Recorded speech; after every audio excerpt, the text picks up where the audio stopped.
Isang panibagong kaso naman ang hihimayin ni Attorney JJ Atienza sa bisig ng batas. Nag-email po sa amin si Ginoong Christopher Dasigo ng Pateros. Humihingi siya ng tulong tungkol sa property na balak nilang bilhin ng mag-asawa sa pamamagitan ng loan sa pag-ibig.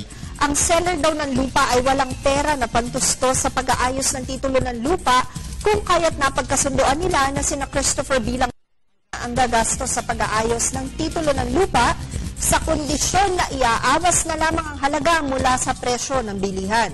Mangyayari lamang daw ito kung maaaprubahan ng pag-ibig ang loan nila. Isang kondisyon daw sa pag-utang nila sa pag-ibig, dapat ay clean title ito.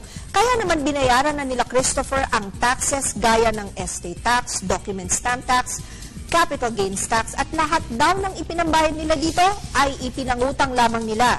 Laking gulat nila na kailangan pa daw mabayaran ng donor's tax bago magbigay ang BIR ng CAR or Certificate Authorizing Registration.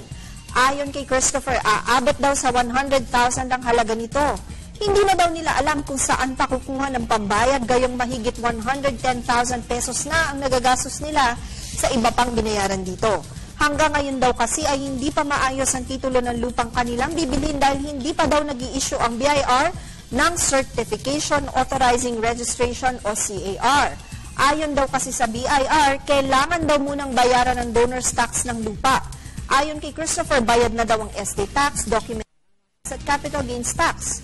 Ipinangutang nga daw pa nga nila ang pambayad rito dahil ang lupa ay nakapangalan pa sa yumaong mga magulang ng seller. Nababahala na daw sina Christopher dahil baka mabaliwala ang nagastos nila. Ano pa daw bang maaari nilang gawin upang mabigyan sila ng CAR at maipasok na sa pag-ibig ang kanilang loan? Christopher, ang maaari mong gawin ay linawin sa seller kung ito ba ay donation sa kanya ng kanyang mga magulang o di naman kaya ay naiwan lamang sa kanya ng walang last will or testament. Importante ito upang malaman kung ano pang tax ang talagang dapat mong bayaran sa BIR bago ka mabigyan ng Certificate Authorizing Registration. Kung ang lupa ay nakapangalan sa yumao niyang mga magulang, dapat ay mayroon siyang notarized extrajudicial settlement at estate tax payment.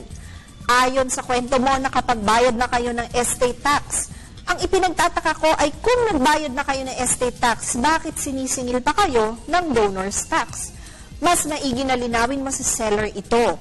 Makabubuti din na pumunta ka na sa pinakamalapit na BIR sa inyo at linawin mo ang bagay na ito. Hindi naman mababaliwala ang ibinayad mo kung ito ay agad ninyong lilinawin sa seller at sa BIR. Ang CAR naman ay ini-issue kapag ang mga dokumentong kailangan ay maayos niyong naisumite.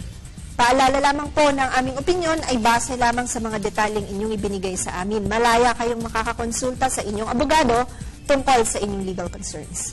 Salamat po sa pagtitiwala ninyo sa Telebisyon ng Bayan. Mag-email po kayo sa ptv4newscenter@gmail.com. Attorney JJ Atienza po ang inyong bisig ng batas.